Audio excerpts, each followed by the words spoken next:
Hola amigos, buenos días nos dé Dios, todo su santo reino, nuestro patrón San Pablo y que la Santísima Virgen del Valle Coronada, alcaldesa perpetua de la ciudad y patrona de la misma, bajo su manto celestial, les proteja, les bendiga, les cuide y les dé mucha protección y mucha salud, tanto a ustedes como a vuestras respectivas familias y amigos. Y además, como hoy vamos a tener una visita al convento de San Pablo y Santo Domingo, que también la Santísima Virgen del Rosario, igualmente bajo su manto celestial, nos dé mucha protección. Amén. 6 de diciembre, 12 de la mañana, día de la Constitución. Espero que tengan ustedes un feliz día en este día tan importante para la vida pública, política y de todos los ciudadanos de este país, de esta nación, de este estado, de España, que es una gran nación y un gran estado y un gran país. Así que vamos camino de los 40 años de la Constitución. Vamos a celebrar el año que viene los 40 años. Bueno, vamos a darle la vuelta. Aquí estamos, ahí, vale, de acuerdo, y ahora ahí está, aquí está, hombre, aquí está el amigo Eugenio, don Eugenio, ¿qué pasa? Buenos días, no sé Dios, hombre, nada, que como el otro día lo hiciste también, te ha tocado otra vez, ya está, metí la bolita y la bolita dice, no, pues la ha tocado a Eugenio, a ver, así que, aunque ya te he agradecido varias veces, pues, ponte por favor el micrófono, espérate que está aquí un poquillo, ahora. No te preocupes, vamos a enfocar ahí mientras Santo Domingo. No sé si ahí se escuchará bien. No. En este, ahí, correcto. Estupendo. Que nada, que muchísimas gracias por tu colaboración desinteresada del otro día, totalmente altruista, en pro y colaboración de dar a conocer a todos los ecijanos las grandes joyas arquitectónicas que tenemos en la ciudad. Y por haberte ofrecido también a enseñarnos este edificio religioso y a hablarnos de esta joya también, que es el convento de San Pablo y Santo Domingo. Así que tienes la palabra para que te dirijas a todos los que vayan a ver el vídeo. Pues nada, muchas gracias en este caso a ti nuevamente por contar conmigo, pues para enseñar otro de esos rincones mágicos o llenos de historia, como es en este caso el antiguo convento de San Pablo y Santo Domingo. Muy bien, nos encontramos las puertas, ¿no? Del convento.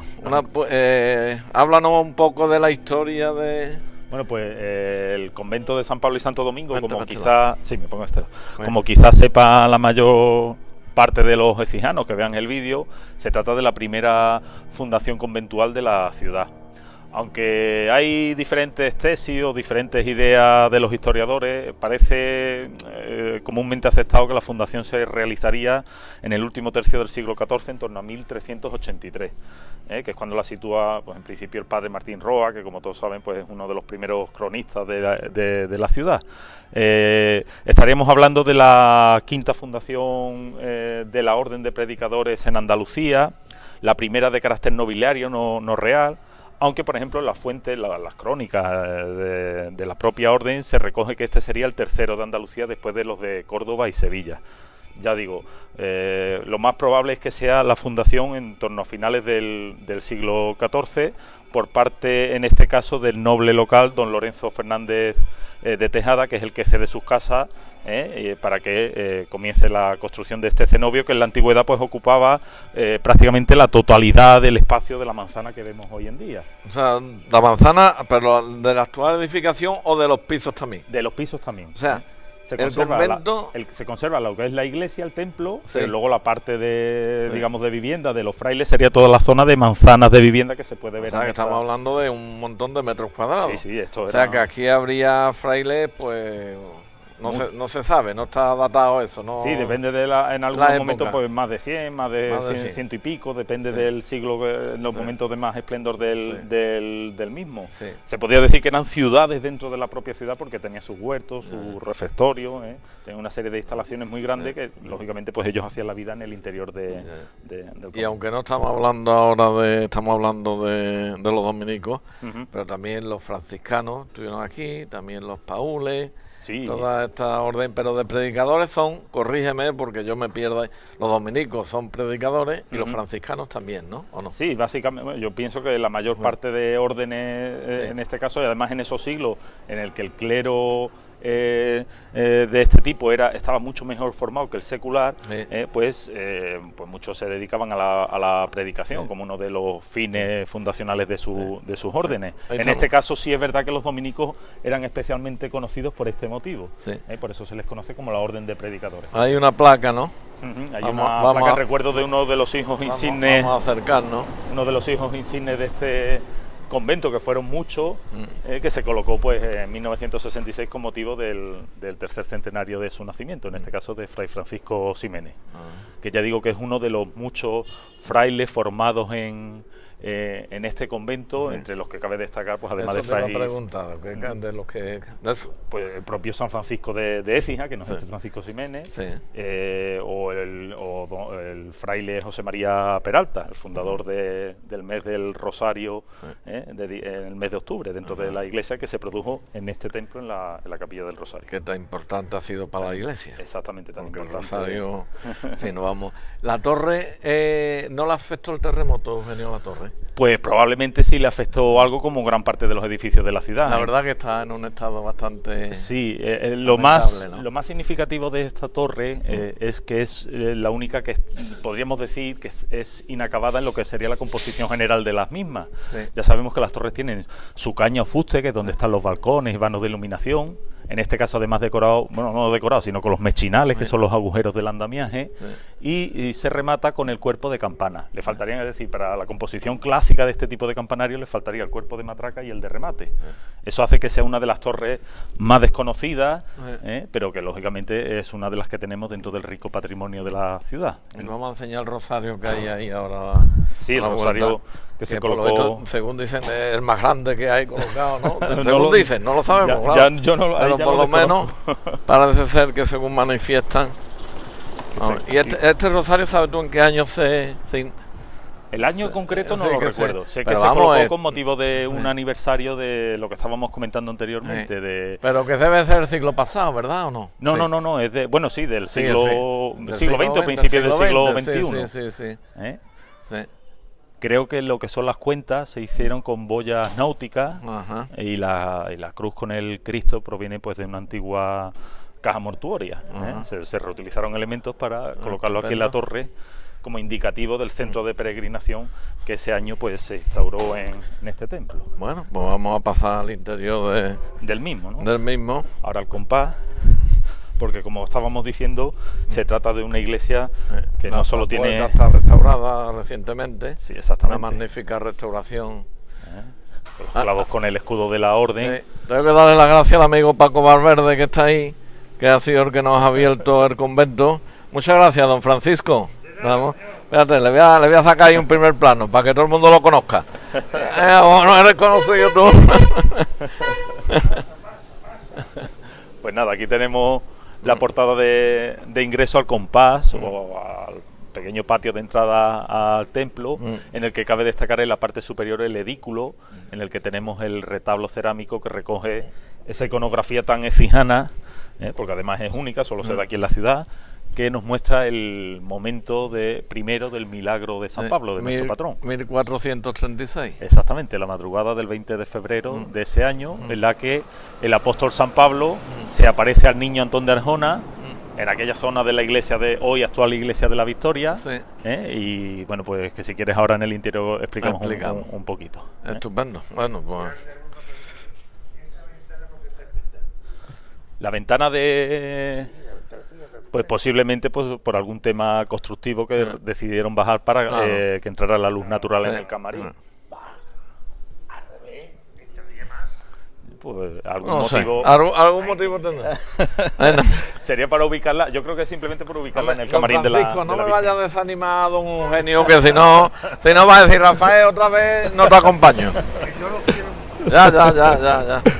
Bueno, pues miren ustedes qué bonito es. Este es un ciprés, ¿no? Un ciprés junto a la portada principal del templo y la antigua portada de la capilla penitencial del convento, ¿eh? Una capilla en la que en el interior se encontraba la imagen de Santa María Magdalena, que en muchos casos para muchas órdenes pues es un poco el ejemplo penitencial más claro. Aquí lo curioso es, en el caso de esta portada que ahora vemos, es el enorme parecido con otras dos portadas que se conservan en la ciudad, no de ladrillos, sino de piedra, de estilo neoclásico, que sería la que vimos en este caso cuando visitamos Santa Bárbara. Eso te iba a decir, digo, es que ¿verdad? Es un carco, vamos, un clon de la de Santa Bárbara, vamos. Y también muy parecida en este caso a la portada de ingreso al actual colegio de la parroquia de Santa María en la calle San Juan Bosco. Efectivamente, que el otro día dilo yo. Hoy da los buenos días con este patio, Ajá. los buenos días que yo le mando a los amigos por Sí. WhatsApp, que tú lo habrás recibido Sí. con este patio, me ha gustado mucho. Y el otro día lo di con la portada de los salesianos. De los salesianos de Los San Juan Bosco, y ¿verdad? efectivamente, ahora que tú lo has dicho, Exactamente, tiene aquí un gran parecido. quizá la única diferencia, bueno, pues que el tímpano partido pues tiene esa línea quebrada, no aparecen los casetones, pero en cualquier caso es de ese estilo, es de estilo neoclásico, en vez de en piedra en ladrillo, que es lo característico en la ciudad. Sí. Y luego, como curiosidad, en el medio punto de la portada, en esta puerta de madera, en el centro aparece el escudo de la orden, la cruz con los colores blancos y negros, que hacen mención un poco también a la vida y a la muerte, al pecado y a la pureza, y dos óvalos arriba que prácticamente casi se han perdido, Sí, pero en la que se ven, ¿verdad? se ven. Se ven dos perros. Sí.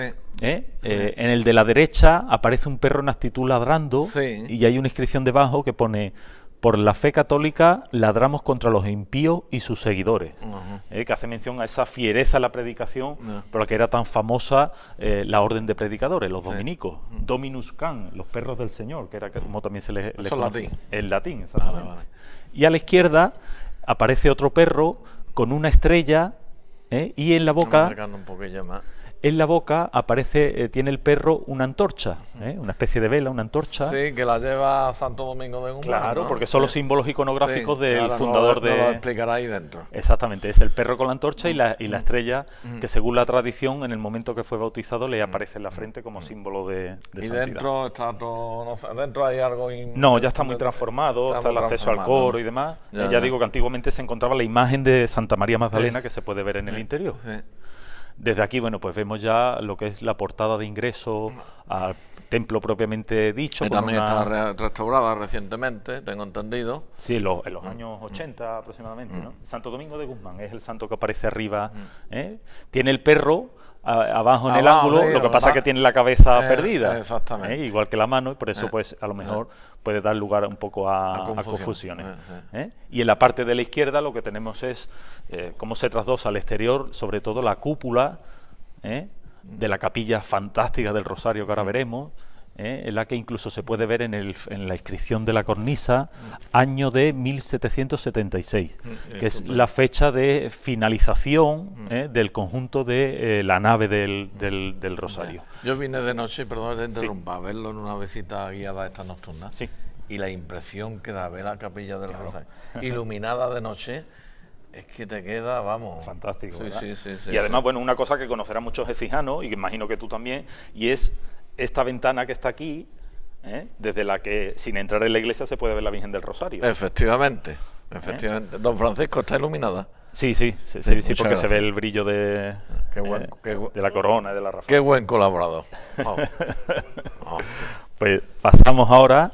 Aquí tenemos otro de los canceles de la ciudad, con la típica decoración mudéjar a base de estrellas, sobre todo la parte superior, que recuerda un poco pues a esos artesonados mudéjares que, por ejemplo, en este caso también vamos También a ver. Santa Bárbara lo tenía, ¿no? Santa Bárbara. Santa Bárbara, ¿Dónde he visto yo? Sí, en ¿no? quizá lo hayas visto en la entrada, en el ¿no? cancel de Santa Cruz, en el de Santa María. En el de Santa Bárbara sí aparece la decoración estrellada, pero es un cancel plano y entonces no tiene este pequeño techo. Y este sí es de Santa Cruz. El techo sí lo he visto. Sí, suelen ser muy parecidos en esa labor estrellada. Que Cardero Lo explico. Lo explico, ¿verdad? Sí. Pues pasamos ahora al interior ya de la iglesia. La iglesia, como decimos, pues comienza a construirse a finales del siglo XIV, en ese estilo gótico mudéjar, que era el propio de la época, pero a lo largo de los siglos, como la mayor parte de los templos, pues se fue transformando en diferentes momentos, pues debido pues a ruinas del propio edificio, el paso del tiempo, y en este caso, en gran parte, la arquitectura que vemos es heredera de pues la etapa del Bajo Renacimiento. En este caso estaríamos hablando pues de finales del siglo XVI, principio del XVII, puesto que hacia 1714, tras una reforma integral del edificio, vuelve a bendecirse, vuelve a abrirse al culto la iglesia de Santa Bárbara. Bien. Por eso, de esa época podemos observar cómo en su nave central, por ejemplo, pues conserva en este caso Nos acercamos, sí. ¿no? Vamos a empezar por... Pues si quiere... yo digo para ordenarnos. Sí. Vamos. Podemos hacer una cosa, hacemos... Sí. La visita a lo que es las naves principales del templo en sentido de las agujas de reloj, sí. y finalizamos en la capilla del Rosario, Vale. ¿no? Entonces empezamos por... Empezamos, sí, por aquí, por la nave del Evangelio. Vale. Bueno, pues básicamente decía eso, que la arquitectura del templo es renacentista con añadidos barrocos, y en este caso pues pasamos a ver ya los diferentes retablos que conserva el templo, que en su mayor parte son pues del siglo XVIII, aunque hay algunos quizá un poquito anteriores. En este caso estamos ante el antiguo retablo dedicado a Santa Catalina de Siena, aunque en la actualidad la imagen que vemos en la hornacina central es Santa Rosa de Lima. Eso, digo, yo me pierdo con las imágenes, pero digo, yo creo que Santa Rosa de Lima, pero voy a hacer yo un principiante neófito quien vaya a corregir al maestro. No, de maestro nada, además yo me confundo y me equivoco muchas veces. En principio se hizo para la imagen de Santa Catalina de Siena, que veremos en otro retablo, pero que en la actualidad, pues como hemos dicho, está Santa Rosa de Lima. Vemos que es un retablo hecho con material de acarreo, reutilizando diferentes elementos, y en el que destaca pues la utilización, en este caso, de columnas con capiteles de orden corintio o compuesto y de fuste estriado en forma de espiga. Remata el conjunto el escudo nuevamente de la orden, que veremos que aparece pues en gran cantidad de retablos. En el banco aparece una antigua imagen de tamaño académico de nuestro Padre Jesús de la Humildad. Un retablo quizá artísticamente el menos importante del templo, pero en cualquier caso pues antiguo. Yo recuerdo hace muchos años que había aquí un padre, el padre Antonio Domenico, que daba clase en la universidad, y iba a hacer fotocopias y a la imprenta donde yo estaba trabajando, y otros padres. Y, hombre, normalmente todos los curas, presbíteros, monjes, monjas, hermanas, madres, suelen hablar muy pausados, muy tranquilamente. Pero a mí, como yo escuchaba hablar a los franciscanos, a los padres Paulo, y a los dominicos, es que yo me encantaba. Es que te hablaban con un tono de voz así muy lineal. O sea, claro, ya decíamos que en este caso las órdenes, a través de los estudios de teología y demás, era un clero bastante religioso, bastante bien formado. Hay que tener en cuenta que, por ejemplo, en Écija no existe universidad, pero gran parte del conocimiento y del saber se va a ir transmitiendo en los siglos de la Edad Moderna gracias al conocimiento y al estudio de los diferentes religiosos que había en los conventos. También tiene empaque, exactamente. Retablo está dedicado a San Vicente Ferrer, uno de los grandes... Yo sé que esa terminología de empaque nos pega dentro del término religioso. Pero bueno, como estamos en plan más quizás lo artístico, pero sí, lleva toda la razón. Es otro de esos retablos inscritos en un arco de medio punto, digamos empotrado en la pared, en la que hay un predominio claro de la calle central, mientras que las calles colaterales pues se introducen hacia adentro para dar esa preeminencia de la hornacina central. En este caso vemos la imagen de vestir de San Vicente Ferrer, que es el santo al que está dedicado el mismo. Sobre él, en la hornacina, vemos una cartela timbrada con una corona, en el que aparece en latín el lema Timete Dominum, que es el temor de Dios. Y además San Vicente Ferrer, que es un santo dominico que estuvo en vida en Écija, puesto que se documenta su presencia y su predicación en la ciudad hacia 1414, es decir, cuando prácticamente estaba el convento todavía en obras, y donde, bueno, pues no solo en esta iglesia, sino especialmente en Santa María, como muchos recordarán, realiza el famoso milagro de la puerta maldita, en la que, como castigo a una judía conversa, hace que el cancel caiga sobre ella para convertirla verdaderamente a la fe cristiana. Abajo tenemos una pintura de una dolorosa, probablemente del siglo XVII, y en las calles laterales pues vemos imágenes también muy bonitas del XVIII, una dedicada a San José con el niño, y a la derecha está el santo fundador, Santo Domingo de Guzmán. Con el perro. Con el perro. Lo que no tiene el perro en la boca es la antorcha. Exactamente. Esa iconografía responde a la tradición según la cual su madre, la beata Juana de Aza, estando antes de dar a luz a su hijo, tiene un sueño premonitorio en el que ve que da a luz un perro que en su boca lleva esa antorcha. Ella, sin saber muy bien qué significa el sueño, porque era recurrente, y parece ser que la mujer lo tuvo en varias ocasiones, recurre a uno de las personas que más devoción tenía, que en este caso era Santo Domingo de Silo, que probablemente por esa devoción le pone a su hijo también de nombre Domingo.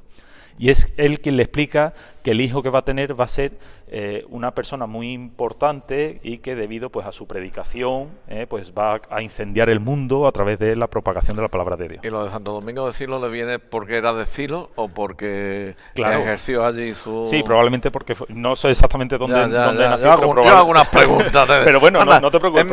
Es mío cuando va a los grupos de guía, porque como no preguntan... Pero además también nos hace a nosotros luego... Hay veces que no lo saben. En este caso concreto, no sé si es que es natural de Silo. Sí, Santo Domingo de Guzmán sí sabemos que, lógicamente, que fue español. Te tengo que dar, si estuviéramos hablando del tenis, el punto, el C y el partido, porque cuando te di el otro día de la vidriera, te digo, yo no he visto en ninguna iglesia la vidriera, y me diré, tú sí, pues en Santo Domingo y efectivamente. Aquí la tiene. No, y además no es solamente sino que el que está justamente enfrente en la otra nave, el de la madre de Santo Domingo, también es un retablo. Es verdad. Ahora lo veremos. Bueno. Este es el retablo del nacimiento, más sencillo, más transformado a lo largo del tiempo. En cualquier caso, pues podemos ver las imágenes en la hornacina central, detrás de esta vitrina. Vemos a San José, a la Virgen y al Niño Jesús, ya más moderno. A nivel artístico, no devocional, a nivel artístico la imagen de cierta importancia sería la de San José, que se vincula con el círculo de Jerónimo Hernández, que parece ser, según las fuentes, que realiza un misterio, un nacimiento para este convento, y quizás la imagen de San José sea la única que se conserva de aquel momento. Jerónimo Hernández trabaja en Écija y probablemente realiza también, como ya te diría el maestro José Enrique Caldero, la imagen de Cristo resucitado, que está en Santa Cruz. Exactamente. Es un retablo que además tiene una serie de pinturas, pero ya son más modernas, no tienen tanta importancia como otros retablos del templo, tal vez. Pasamos ya a la zona del crucero. No hemos referido... Esto hay que hacerlo desde enfrente, ¿no? Sí, exactamente. Antes de hablar de esta zona, la cabecera de... Sí, o incluso desde aquí, si quieres, porque no hemos hecho referencia, bueno, primero al fantástico artesonado mudéjar de la nave central, que conserva sus piñas de mocárabe y esa labor estrellada de la que hemos venido hablando en los diferentes vídeos, y que es una solución que otorga un menor peso a la cubierta del edificio, una solución arquitectónica que es propia de la arquitectura musulmana, pero que a través de los siglos de la Edad Moderna pues va a llegar hasta bien entrado el siglo XVII en las soluciones arquitectónicas de los templos de la ciudad, especialmente en los conventos femeninos, en alguna parroquia como la de Santiago que se conserva, o aquí en Santo Domingo. ¿Y el órgano funciona? No sabemos. El órgano creo que no, si puede haber el órgano tiene la caja. Es lo que vimos, que hay 14 o 15 órganos ahí. Exactamente. Tiene la caja, pero imagino que si se utiliza algún instrumento musical será moderno y no el propio antiguo del... Eugenio, ¿y los franceses cometieron aquí tropelía también o no? Sí, en este convento. Especialmente pero dejaron algo aquí olvidado, ¿no? Que no se acordaron. Según escuché yo, dice, algo se quedó aquí Dice que no se llegaron a llevarse, Pues, ¿no? hombre, Los franceses. pues las diferentes obras de arte que ve, y especialmente pues la joya devocional y artística del templo, que probablemente sea la propia Virgen del Rosario. En cualquier caso, sí quería decir que este templo, que era un convento, tiene una planta arquitectónica pues prácticamente parroquial. Una iglesia de 3 naves, con entrada a los pies, bajo el coro, que eso es algo característico de los conventos masculinos, y luego pues se dota de un pequeño crucero, que es donde nosotros nos encontramos, y bueno, pues la zona del presbiterio, que se dota de un pequeño tramo de bóveda de cañón con lunetos, al igual que los brazos del transepto del crucero. Y en esta zona de aquí también, que ahora hablaremos de ella, está la cúpula sobre pechina. Y esta bóveda también es... Esta bóveda, pues bueno, pues responde un poco pues al modelo arquitectónico que se va a dar sobre todo los siglos XVII y XVIII. Tiene los papas, San Pío. Bueno, sí, ahora hablamos si no, de ello. Me voy a anticipar yo. Volvemos un poco a la zona del lado del Evangelio, donde nos encontramos con el retablo del Sagrario. Un retablo rococó, especialmente en la zona del banco, en la composición arquitectónica del mismo, con ese movimiento especialmente ondulante o ascendente que aparece en el ático, pero que es un retablo de transición ya hacia el neoclásico, puesto que la rocalla comienza a ir desapareciendo y podemos ir viendo un poco pues esa composición más clásica. En el centro del retablo, donde ahora mismo nos estás tú mostrando, tenemos una imagen que es una de las más importantes de este templo y probablemente también de la ciudad, que es la de Cristo atado a la columna, que se atribuye al círculo de Pedro de Millán, el mismo autor que probablemente realizó la imagen de la Virgen del Rosario, que veremos después. Entonces estamos hablando ante una de las imágenes de Cristo más antiguas que se conservan en la ciudad. Se encuentra en la hornacina central del retablo, en los laterales. Vemos otros 2 ejemplos de pequeñas capillas vitrinas. En la de la izquierda aparece el grupo escultórico en el que Cristo se aparece a María Magdalena.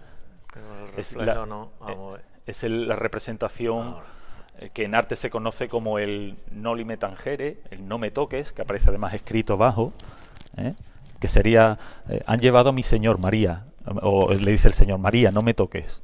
No es... Puede sorprender un poco esa expresión, es quizás no me retengas, he de ir al Padre, he de ir al cielo. Y luego, pues a la derecha... Pasa tú, sí, paso yo. A la derecha tenemos una representación del divino pastor, el buen pastor, el niño Jesús con el cordero, como pastor de las almas. Yo soy el buen pastor, el que lo es da su vida por sus ovejas. Esa es la inscripción que aparece justamente debajo de la hornacina. Y desde aquí pues se puede apreciar también un poco la belleza de los fustes, de las columnas, ya mucho más de estilo clásico, denotando ese neoclásico que avanza, la decoración de coronas en los tercios de los fustes. Está enriquecido, Sí.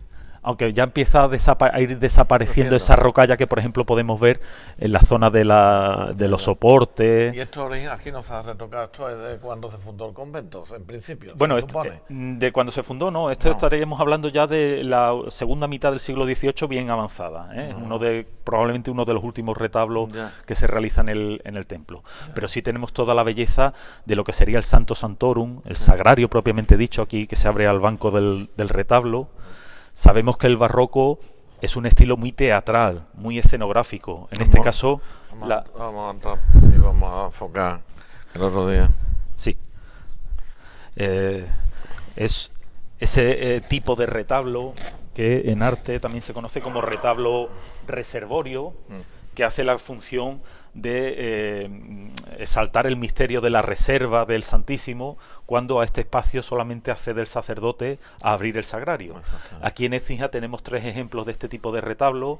Uno sería el de Santiago, otro sería este de Santo Domingo, y el tercero de esta tipología sería el retablo sacramental de la iglesia de San Juan Bautista. Efectivamente, que los 3 los hemos visto. Los 3 los habéis visto. El padre Ángel nos enseñó muy amablemente que dice que era un sitio muy reservado y que hay los sacerdotes. Dice esto porque va a entrar tú porque va a entrar, pero ya está. En San Juan también pasó lo mismo y hoy aquí. O sea que son los 3 Exactamente. Decía que ya no... De esta tipología de retablo sacramental, solamente esos tres. Sí. Pero fíjate la belleza que tiene a través de la rocalla, con espejos, que potencia ese juego de luces, de sombras, de contraluces, en ese forma de casi de camarín, que ya digo, potencia el misterio de la reserva del Santísimo. Y todo del siglo XVIII. Todo del siglo XVIII. En este caso vemos como en la parte central además aparecen dos estípites. Sí. Ah, que sí, estípite. Que no sabía esa que palabra hasta que Enrique Cardero el otro día lo refirió, sí, estípite. Pero se puede apreciar cómo está todo decorado con espejo y esa rocalla en madera. Qué belleza, qué belleza. Esto estarían hecho por artesanos de la ciudad, claro. Sí, casi todas las maquinarias liznarias de madera. En aquella época la riqueza artesanal. Bueno, y hoy hay artesanos también de mucha valía, pero claro, la cantidad que había en aquellos años, claro, es impresionante. Es una verdadera obra de arte y una joya que tenemos en la ciudad. Pues muy bien, vamos ahora a salir para afuera. Y vamos a ver el retablo. Mira cosa más curiosa, ¿no? Una pequeña pila. Una pila ahí, chiquitita. Pues junto al retablo del Sagrario, que se corona con un óculo superior donde aparece una imagen de la Dolorosa también, sí, de la Virgen. Exactamente. Y arriba del todo vuelve a aparecer el símbolo eucarístico principal, que es el pelícano. Eso te digo, aquello que es un águila. Es el pelícano abriéndose el pecho para alimentar con su sangre a las crías. Qué pena que no tengamos zoom, pero bueno. Exacto. Lo estás tú explicando y la falta de imagen que concreta y cristalina a través de la palabra aparece, ¿verdad? Aparece, sí. Pues bien, casi de la misma tipología, si vemos ese movimiento ascendente que aparece en el ático a través de estos róleos que van subiendo hacia el pelícano, vemos que se repite prácticamente en el remate del retablo que está al lado, que está dedicado a Santo Domingo Penitente, que es la imagen que aparece en el camarín de dentro. Prácticamente el retablo es casi que una embocadura hacia ese camarín, que es un nuevo ejemplo más del trabajo fantástico, ahora nos acercaremos, de los artistas ecijanos. Es un retablo en el que aparece en la parte superior un relieve de San Pablo, si no recuerdo mal, porque aparece con la espada y demás. Sí. Y como volvemos a ver, pues bueno, el elemento sustentante principal en este caso vuelve a ser la columna de orden compuesto, decorada en este caso en vez de con corona, con guirnaldas de flores. Si nos acercamos hacia el camarín, vemos la imagen del santo en actitud penitencial, con el flagelo mirando arrebatadamente el Cristo que sostiene con la otra mano, y a los pies aparece el perro con la antorcha. Con la antorcha, efectivamente. Espérate, quizá aquí puedo dar un poquito. Vamos a ver si así se ve. No. No. Bueno, pero vamos, con la luz se ve. Que ahí exactamente. Se está viendo ahí. Una imagen que tenía una peana y detrás un dosel con un telaje, que es algo bastante característico en la manera de representar a los diferentes santos e imágenes de Cristo y de Virgen en la ciudad en esta etapa, en el periodo barroco. También detrás de la imagen se puede ver toda la decoración barroca del camarín en yesería, en blanco, esa decoración que aparece en las pechinas, esa decoración avenerada con forma de conchas en las ventanas del tambor de la cúpula. Es una de esas riquezas también artísticas que aparecen en muchos templos de la ciudad. Probablemente todo este espacio se termina en 1786. 1786. Estupendo. Pues pasamos ahora a la zona del retablo mayor. Hola, señor Cruz. Buenos días. Buenos días. Hombre, director. Padre José Cruz, buenos días. Nos de Dios y todo santo reino. Aquí estamos haciendo el vídeo de la iglesia, del convento. Pues aquí tenemos el retablo mayor, que es un bien mueble que se coloca o se realiza entre 1714 y 1724, que es cuando se dora y se termina el mismo. De hecho, en el banco del retablo se puede ver una inscripción, cómo finaliza año de 1724. Allí ahora nos acercamos. Perfecto. Bueno, se ve que es un retablo que está compuesto por 3 calles verticales, un banco, un ático, y que pasamos ahora pues un poco a explicar las imágenes que aparecen. En la hornacina central tenemos la imagen mariana de la Virgen de la Paz. Es una imagen del siglo XVIII que tiene esta advocación, La vemos como se toca con corona de plata, media luna. Probablemente sean piezas que no sean de esta imagen, sino que son, incluso pudieron pertenecer a la Virgen del Rosario, pero que en cualquier caso pues se utilizan aquí. Justamente en la parte superior, sobre ella, aparece uno de los titulares del convento, que es San Pablo, y que ahora vamos a explicar un poco pues el porqué, porque claro... Eso te voy a decir, ¿por qué se llama convento San Pablo y Santo Domingo? Santo Domingo, porque en origen la iglesia era solo de Santo Domingo. Efectivamente. Pero desde el hecho milagroso de San Pablo, cuya parte final del milagro sucede en este templo, pues pasa aproximadamente desde mediados del siglo XVI, pasa a denominarse como convento de San Pablo y Santo Domingo. Santo Domingo. Pues esa es la imagen que aparece en el centro del retablo. Sobre él aparece una cartela bellamente decorada, flanqueada por ángeles con el escudo de la orden. Si nos acercamos más. Sí. Y ya como remate de la calle central, en el ático, aparece un relieve, arriba del todo, que es anterior al propio retablo, obra de Nicolás de León, probablemente del último tercio del siglo XVI. Este Nicolás de León se documenta su trabajo también, por ejemplo, en la parroquia de la antigua iglesia de la Magdalena de Sevilla, que era una iglesia dominica. Ya. Entonces, bueno, pues se reutiliza y se coloca arriba. Y luego en las calles laterales, entre estos... Sí, vamos a empezar por aquí, por la izquierda. Entre estos potentes estípites, que son los que definen la estructura del retablo, pues aparecen diferentes santos vinculados generalmente con la orden de predicadores. El que está arriba del todo, que no se ve desde aquí, en este caso... aunque muchos de ellos han perdido los atributos y demás, no sé si es exactamente este o el que está al otro lado del Calvario, pero bueno, si no estoy yo confundido, es Santo Tomás de Aquino, ¿vale?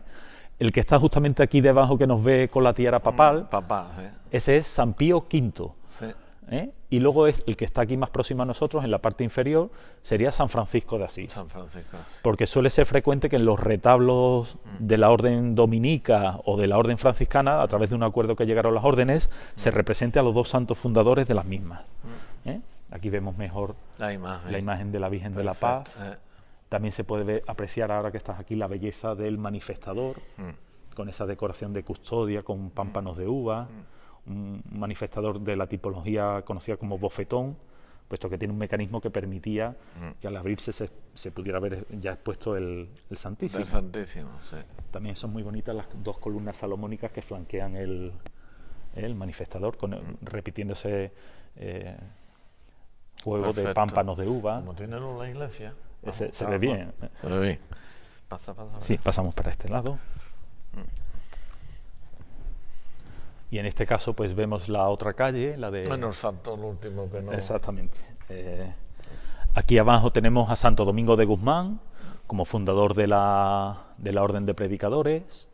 En la parte superior tenemos a San Antonio de Florencia, o San Antonino, un santo italiano dominico también bastante conocido en la época. Y por último, en el remate, estaría San Jacinto de Polonia, que es otro de los santos propios de la orden, y que, por ejemplo, pues se le dedica en Sevilla a otra iglesia dominica, como es la famosa iglesia de San Jacinto de Triana. Estupendo. Pues eso sí, digamos, son las... lo que habíamos dicho antes de la fecha. 1700... sí, exactamente, ahí aparece la fecha de ejecución. 24. 1720. Los que están... ¿El qué? Mira, en la parte inferior tienes a San Francisco de Asís, Santo Domingo de Guzmán. Ellos personalmente no, incluso parece que se conocieron personalmente y mantuvieron una cierta relación, una amistad. Pero sí es verdad que las órdenes en un momento determinado, al ser las dos grandes órdenes mendicantes, pues tuvieron roces y demás. Pero posteriormente se llegó a un acuerdo de representación de ambos santos. Ese es San Francisco. Y aquel Santo Domingo. En el segundo, San Francisco de Asís y Santo Domingo de Guzmán.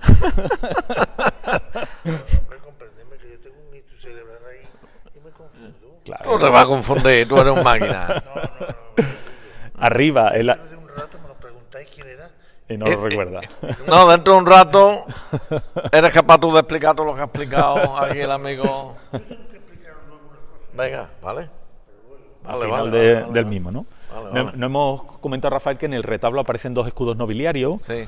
¿Dónde están? Están justamente encima de los santos que aparecen en el segundo cuerpo. Sí. este que yo estoy señalando ahora, Sí. y el otro, este corresponde probablemente al duque de Alburquerque y Angete, que es, o los marqueses de Alcañice, que eran los patronos de la capilla mayor del convento cuando se realiza el retablo, y que por eso aparecen esos escudos ahí representados. Hay que ver las aportaciones económicas que hacían, claro, es que no podía hacer reforma. Claro, el que tenía el poder económico en aquella fecha era, además era algo, era el que lo tenía. exactamente, se beneficiaban los conventos y además pues era también un elemento de distinción social el que una familia nobiliaria pudiera costear el gasto de ejecución de una capilla para y yo enterrarse en ella. pienso modestamente y humildemente, que me perdonen, que incluso tendría sus grandes discusiones, entre comillas peleas, las distintas órdenes religiosas por beneficiarse de las donaciones económicas y demás de los grandes señores, tenientes, marqueses, duques o los... Pienso yo que sería así. No, piensas tú y además estás en lo cierto. Ah, sí, ¿no? Sí, porque por ejemplo, esta es la primera gran orden mendicante que llega a Écija, los dominicos. Sí. Posteriormente van a llegar los carmelitas y los franciscanos, pero especialmente a los franciscanos les costó mucho asentarse en la ciudad. De hecho, el convento que nosotros conocemos, el de San Antonio de Padua, el convento de San Francisco, se levanta por la fuerza de las armas porque probablemente los dominicos instigan al pueblo. A través de las armas. Sí. O sea, pararon las obras, hubo varias tensiones porque no querían que se instalasen aquí. Hay una evidentemente San Pablo es el patrón de la ciudad desde hace muchos siglos y hay una fuerte devoción con él. Pero hay historiadores que afirman, más allá de lo religioso, digamos un poco la subhistoria, que en aquellos años se produce el milagro de San Pablo. Se produce el milagro de San Vicente Ferrer, que era dominico, unos años antes. Se produce la aparición milagrosa de Santa Florentina para la fundación del convento de dominicas, que actualmente afortunadamente sigue con vida religiosa en el interior. 3 hechos milagrosos vinculados a una sola orden concreta, en años que hay esa tensión de no quererse... Claro, había un cierto monopolio, por decirlo de alguna manera, de dádivas, de patronazgo sobre este cenobio, y el que apareciera otra orden venía a romper un poco eso. Entonces, humanamente, claro, podía haber ciertas tensiones en el hecho de decir... No queremos que se instale esta gente aquí, ya estamos nosotros. O sea, que la pregunta ha venido... Sí, es un hecho que es histórico, vamos, que está documentado. Santo ese, ¿por qué le falta la mano? Pues probablemente porque en algún momento determinado o se le haya caído o se haya hecho alguna obra. Hombre, pero ellos no iban a pelear. Antes de continuar, vamos a mirar ahora hacia arriba. Sobre el retablo vemos una pintura en el tramo de bóveda de cañón, en el que aparece arrodillado Santo Domingo de Guzmán, con la figura alegórica del Espíritu Santo sobre él, que de alguna manera lo ilumina, y flanqueando al mismo aparece San Pablo y San Pedro. Y el Espíritu Santo, ¿no? El Espíritu Santo en la parte superior. Y también desde aquí podemos ver la decoración de pinturas murales de la cúpula sobre pechina, y antes nos decía, arriba hay papa y demás. También es verdad. ¿Qué ocurre? ¿Por qué están estos papas en las pechinas? Porque son 4 de los papas que tuvo la orden. Son dominicos todos. Son todos santos dominicos. Vamos a recordarlo, San Pío. Pío V, que además debe saber la gente que es a partir de él cuando se establece la tradición de que los papas vistan de blanco. Porque él como dominico no quiso abandonar el hábito, la túnica blanca que lucen los dominicos. Hoy, gracias al papa por eso viste los papas de blanco. Los papas de blanco. Estamos hablando del siglo... ¿Sí, te acuerdas? Bueno, venga, Pío V, pues probablemente, no sé, el siglo XIII o XIV, no recuerdo exactamente la cronología. El Papa, el que estás ahora apuntando es el Papa Benedicto XI, el que está al otro lado es Inocencio V, y luego iconográficamente, porque son pinturas que no tienen un gran valor artístico, pero sí iconográficamente este que ahora vemos... Está ahí con la muerte detrás, ¿no? Eso es, con la canina que le está colocando la tiara papal, es Juan de Vercellis, que fue elegido pontífice electo, pero que fallece antes de ser coronado, como papa. O sea que este no es como el papa que duró un mes, Pablo I, no. Este duró menos. San Pablo I, ¿cómo era? No, Juan Pablo I, el que murió un día. Que duró un mes o no duró. Pues una cosa poco reciente, antes de. Una cosa parecida en este caso, porque lo eligieron papa, pero antes de coronarse por la ceremonia propia, pues fallece. Por eso aparece la canina justamente detrás, colocándole la tiara. Estupendo. Bueno, más cosas que reseñar. Aunque no se no se ve mucho, Sí. la voy a señalar yo con el puntero. Aquí hay, en uno de los plementos de la cúpula, aparece una cruz y vemos que sale una mano que toca la cruz, Sí. ¿vale? Esta es aquí representada El- la cruz del milagro de San Pablo, que vamos ahora a contar ya Ya. delante de este retablo, si quieres, Sí. que es donde probablemente se guardaba esa cruz. En el sagrario de este retablo se guardaba según los historiadores, se guardaba la cruz del milagro de San Pablo. Ya. ¿Eh? ¿Qué ocurre? Bueno, pues la historia del milagro de San Pablo, que bueno, imagino que casi todo el mundo conoce. Sí. Pero bueno, Yo la explico. explícalo un si eres poco. tan amable. Sí, bueno, la tradición cristiana marca que el propio San Pablo apóstol fue el que sembró la semilla cristiana en la ciudad, convirtiendo a los primeros cristianos. Es decir, en vida él estuvo predicando en la antigua Astigi, eso es lo que nosotros como creyentes pues damos por cierto. Según la tradición, en el siglo XV, en 1436, pues los ecijanos del momento cometían numerosos pecados, no guardaban las fiestas, cometían injurias contra el prójimo, y Dios, muy enojado con los ecijanos de aquella época, pues iba a castigar a la ciudad con uno de los peores castigos que podía haber en aquel momento, que era el envío de una peste, una epidemia, que lógicamente pues diezmaba las poblaciones, moría mucha gente. Nosotros a los turistas muchas veces les ponemos de ejemplo para que entiendan el pavor o el pánico que podía suponer esta amenaza. Hace unos años con el tema del ébola, pues sin que realmente, más allá de las dos pérdidas de los misioneros, por desgracia, pero el temor que se generó en la sociedad cuando realmente no pasó nada, pues en aquella época estamos hablando de que las poblaciones se diezmaban, o sea, prácticamente la mitad de la gente podía fallecer en una oleada de estas de epidemias. Bueno, pues San Pablo, debido al cariño que sentía por los ecijanos por haber estado en vida en la ciudad, vino a advertirles de esa amenaza. Y entonces se aparece de madrugada, como decíamos, el 20 de febrero de 1436, al niño Antón de Arjona, cuyo padre era muy devoto además de San Pablo Apóstol. Para que al niño lo creyesen, le toma la mano, tal y como vemos en la iconografía propia del milagro, quedándole los dedos completamente anudados, de tal manera que el niño se inventara aquello por capricho. A la mañana siguiente, cuando el padre ve la mano del hijo, le explica que se le ha aparecido un ser resplandeciente, vestido de blanco, diciendo que era el apóstol San Pablo, lo lleva al cabildo municipal y delante de todos los señores de Écija les explica a ellos que era la petición que había hecho el apóstol, que no era sino otra que una procesión solemne con la imagen del santo desde la iglesia de Santa Bárbara hasta este cenobio dominico que aproximadamente pues llevaría medio siglo. Que es lo que se realiza el 25 de enero de cada año. Exactamente. Y que José Enrique Cardero, el cronista de la ciudad, exactamente, que el otro día nos explicó lo que era el cronista oficial de la ciudad y tal, y lee en castellano antiguo, lee todos los años el texto del milagro que sí. se conserva en el archivo histórico municipal. Además, probablemente nadie mejor que él, no solo como cronista, sino como conocedor y maestro en las cosas de Écija, nadie mejor que él para hacerlo. La parte final del milagro que sucede en este templo es cuando al término de esa misa, que era como una especie de petición de perdón general de la ciudad al Señor, la clave era que San Pablo le dijo al niño que una vez terminase la misa él se tenía que acercar a tocar esa cruz que se conservaba en este templo, para lo cual pues un fraile se le acerca al niño y cuenta el milagro que al tocar la cruz asciende con la mano anudada y al tocar el cuerpo del Cristo que estaba en esa cruz, los dedos se le desatan, con la única salvedad de que los dedos le quedan algo más gruesos de los que él tenía como señal permanente del milagro. Es por ese motivo que la ciudad guarda el voto anual que cada 25 de enero, y esto es curioso por lo que decimos antes y ahora voy a explicar, cada 25 de enero se celebra la procesión y esa renovación de voto que a lo largo de la historia no se ha interrumpido nunca, ni por guerra ni por otro motivo. ¿Por qué digo que es importante que se celebra la conversión de San Pablo? Porque no celebramos San Pedro y San Pablo en junio, sino la conversión, precisamente a ese momento histórico en el que San Vicente Ferrer, que era un especial perseguidor de los judíos conversos, está en la ciudad. El primer judío converso, podríamos decir que es el propio San Pablo.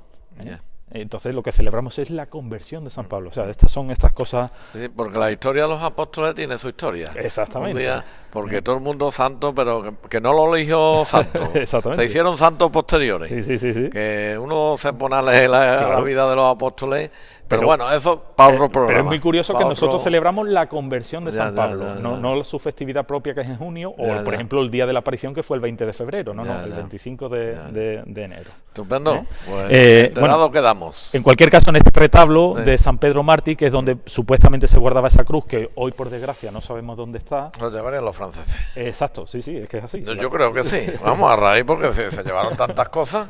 Esa cruz, lógicamente, durante siglos fue considerada muy milagrosa por los ecijanos, hasta tal punto que llegó a salir para la corte, llevada por diferentes frailes en diferentes momentos históricos, para los partos de las reinas. Con otras reliquias del resto del reino se llevaban a Madrid para que de alguna manera pues bendijesen el parto de los futuros reyes o infantes y posteriormente se devolvían a la ciudad.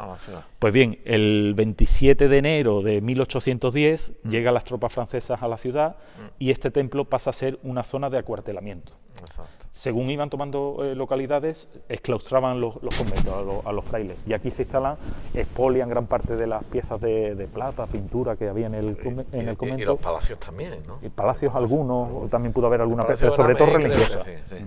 Y por desgracia la cruz es una de esas piezas que se llevan con ellos y que ya no recuperamos más. Este retablo, probablemente también rompe un poco la armonía y el estilo de los otros que hay, sí. Sobre todo especialmente porque está sin decorar, o sea, sin dorar, ¿no? dorar, exactamente. Pero como ves, la decoración es rocalla, Sí. es digamos el retablo sin la fase final del dorado. Sí. Aparecen los escudos de Peñaflor en esta especie como de copetes laterales. Los Peñaflores ya tuvieron importancia, no solamente en la Victoria. No solamente en la Victoria, sino especialmente también en este templo, porque probablemente esta capilla colateral se usó también como lugar de enterramiento y luego tuvieron una fuerte influencia, que hablaremos después, en la capilla y en la Hermandad Aquí del los Rosario. estípites son, técnicamente, ¿no? Son estípites, pero como ves, la rocalla prácticamente se acaba comiendo un poco esa estructura. Rompe la armonía de los demás. Sí, Exactamente, es una decoración en la que se descompone de alguna manera esa composición que, por ejemplo, sí se ve en el otro retablo, que son estos estrechamientos, los nódulos, las composiciones piramidales truncadas invertidas. Aquí la decoración es básicamente de rocalla.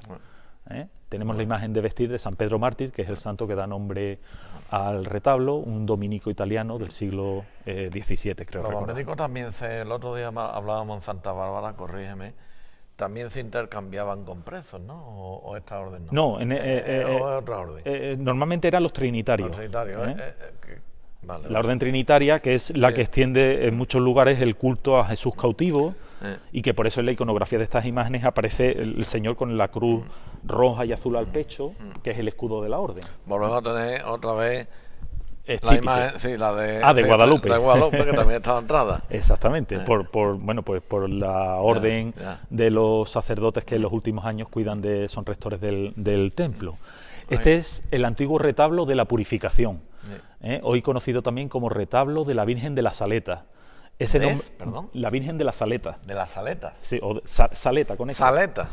Es una aparición mariana que sucede en un pueblecito de Francia, muy cerca de los Alpes, en 1846, en la que se le aparece a dos jóvenes pastores, y en este caso ese nombre se recibe por la reliquia que aparece en el banco del retablo, que es un pequeño trocito de la roca en la que apareció o se aparece la Virgen. Lo que exactamente. Y que aquí se puede ver. Beatísima Virgen María de Saleta en las sus apariciones del día 19 de septiembre año de 1846. Eso porque tú lo dices. Así que vamos a dar fe de ello. En algunos sitios me lo puedo inventar, pero aquí está escrito, no puedo. Bueno, la imagen que aparece en la hornacina central es Santa Catalina de Siena. Sí. Probablemente, no sabemos si es esta, es la que estaba en el retablo que hablábamos anteriormente. Y en los laterales aparece la Beata Margarita de Saboya y a la izquierda Santo Domingo de Silos. Esos son los santos que aparecen arriba. Y en el ático del retablo hay un cuadro, una pintura. Qué bonito Silos. Sí, Silos es precioso. La Carmen que hay allí. Claro, es también otro de los centros espirituales del país. Qué barbaridad. La pintura que hay arriba es la presentación de la Virgen en el templo. Está Zacarías esperando a la Virgen que sube los escalones sola a los 3 años y sus padres San Joaquín y Santa Ana a los pies de la escalinata. Estupendo. Vamos ahora avanzando por la nave de la epístola hacia los pies. Es que esta iglesia también es este convento en sí, este caso, desconocido también. Sí, mucho. A ti te van a tocar los desconocidos. Van a tocar los peores, ¿no? No, pero hombre, por Dios. Este es el retablo Este es el retablo de lo que los frailes conocían como la abuela de la Beata Juana de Aza, la madre de Santo Domingo de Guzmán. Una imagen sedente en un retablo vitrina. Tiene en este caso un detalle muy curioso artístico, que son los estípites, combinan los dos elementos sustentantes del barroco. En el tercio superior es columna salomónica y en la parte inferior es estípite. Efectivamente. Luego en las calles laterales, con esta composición curva, hay relieves. Esta es la posición de cuando Santo Domingo le otorga los primeros hábitos a las primeras monjas de la orden, y en la otra parte es la entrega de las constituciones de la orden por el Papa Honorio III a Santo Domingo Guzmán. Estupendo. Continuamos ahora al otro retablo, dedicado en este caso a Santo Tomás de Aquino, que es el santo de los que aparece, estudiantes, ¿no? Exactamente, aparece con la birreta, la pluma, como doctor de la Iglesia. Es la imagen que tenemos en el centro. Arriba aparece otra vez el Papa Pío V entregándole la birreta. Esa pintura está muy bien, ¿eh? Esa sí se conserva muy bien. ¿eh?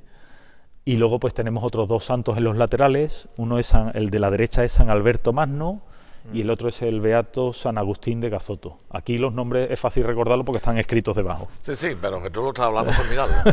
O sea, que no seas tan mojo. Bueno, Vale.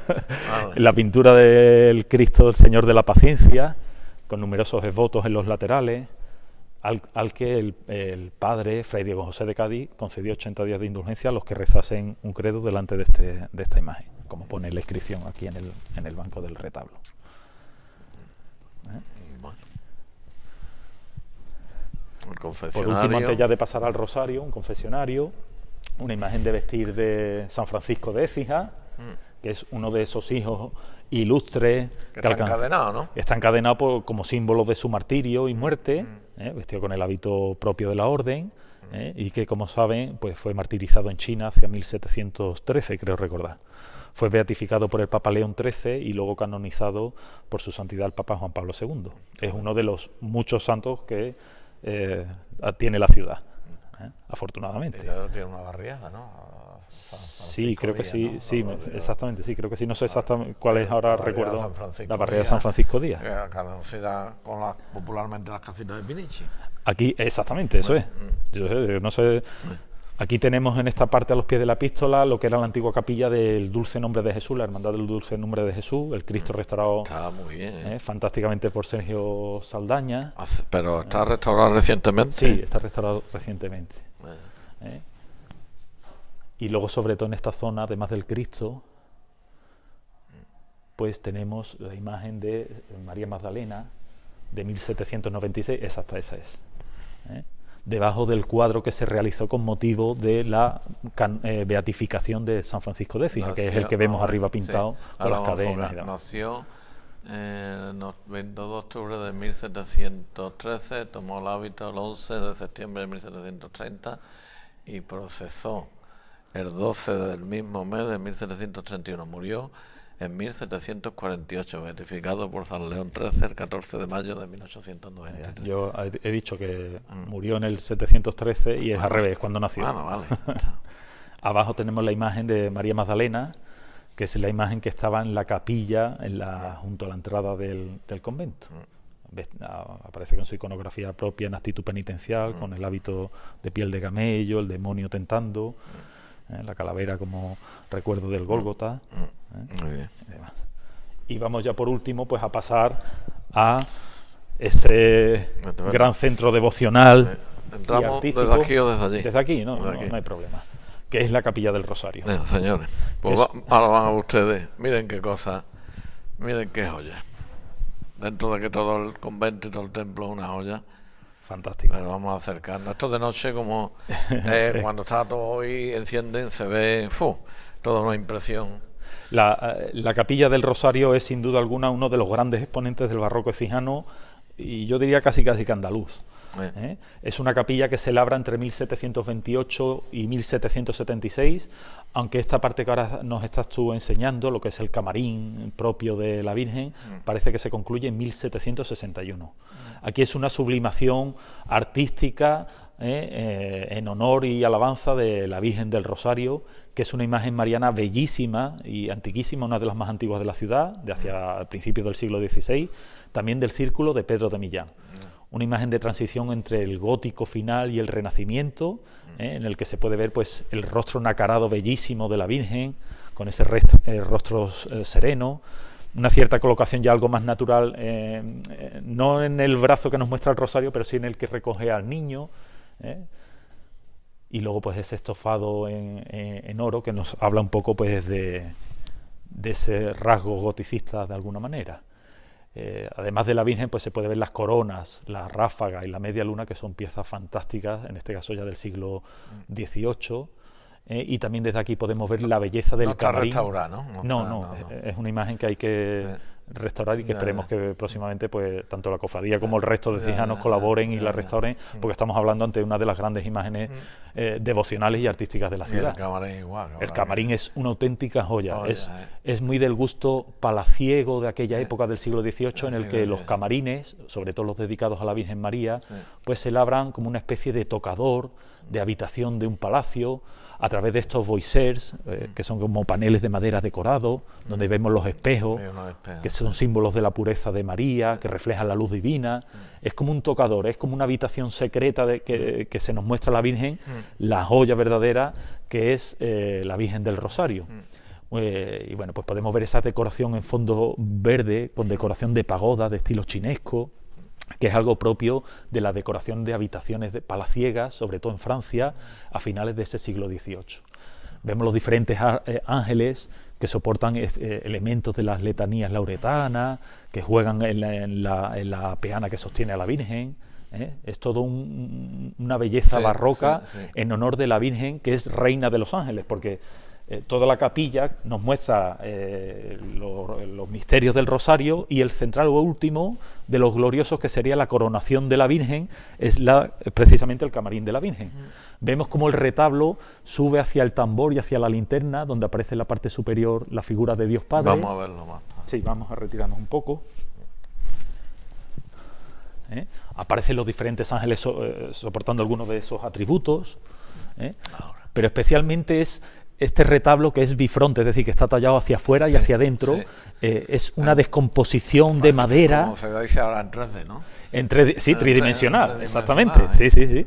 Porque además es que mira por la cámara, mira por aquí, es que da la sensación eso de tridimensional. Tridimensional, y además como una descomposición del retablo, es como de una manera fantasiosa se nos abre el hueco central para dejarnos ver a la Virgen, pero no hay una composición arquitectónica clara. Es la rocalla que completamente hace ese grutesco maravilloso para que podamos ver a la Virgen, que aparece flanqueada por la imagen de San Gabriel y San Rafael en los laterales, y en la hornacina central las imágenes pequeñitas de San Joaquín y Santa Ana como padres de la Virgen. San Joaquín y Santa Ana. Exactamente. Quiero ir un día a Cañada, que he quedado con don Fernando, Ajá. porque la iglesia de Santa Ana está restaurada, además nueva, todo, y la verdad que es muy interesante, y he quedado con él para ver si tiene un hueco, porque está siempre tan liado, tiene tantas obligaciones y responsabilidades, y es tan formal y tan cumplido, ¿verdad usted que soy don Fernando?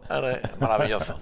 Bueno, que no se me enfade el resto del clero. No, aquí tenemos este retablo neoclásico sin dorar, en el que antiguamente estaba la imagen dolorosa que salía cada Viernes Santo de la importantísima cofradía del Rosario, y que sería la actual imagen de la Virgen de la Fe, de Jesús sin soga. Hoy hay una imagen de San Francisco de Asís. Justamente enfrente hay otro retablo barroco, que antiguamente estaba dedicado a San Pablo, pero en la que hoy volvemos a ver una imagen de Santo Domingo de Guzmán.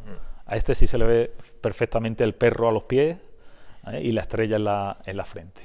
Otro retablo también barroco con decoración de rocalla. Desde aquí hacia arriba vemos esa decoración de traspantojo a través de placas de mármoles en las pechinas, de decoración con pinturas al fresco que imita el mármol, pues dándole esa uniformidad estética a todo el conjunto del antepresbiterio.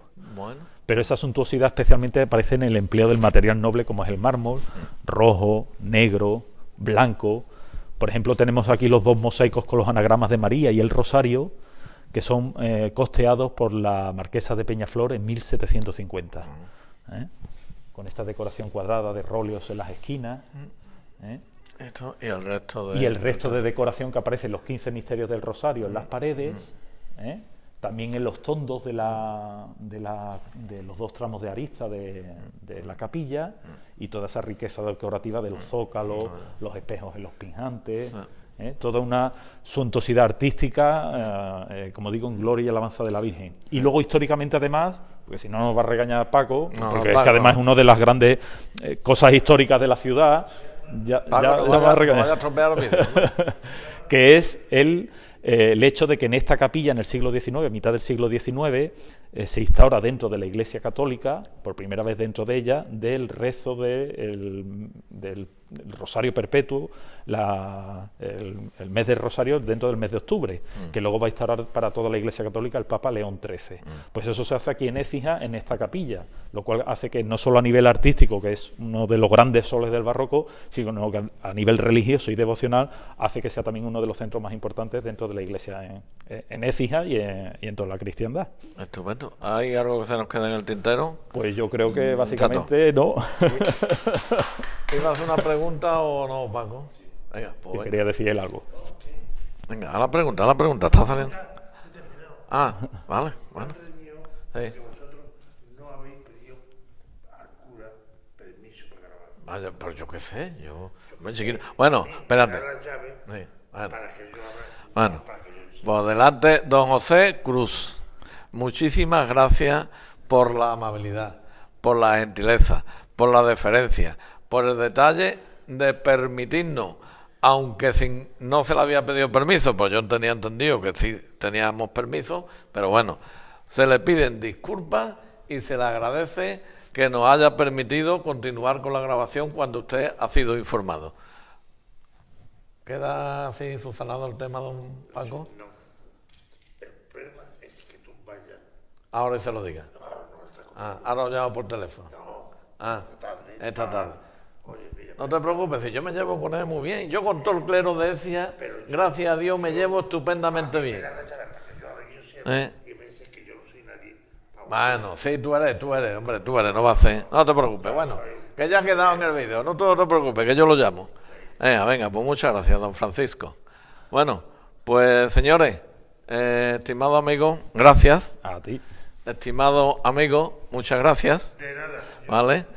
Y con esta bella imagen de la Santísima Virgen del Rosario, en este día tan señalado, el día de la Constitución, 6 de diciembre del año del Señor 2017, les deseamos muy buenas tardes y muchas bendiciones.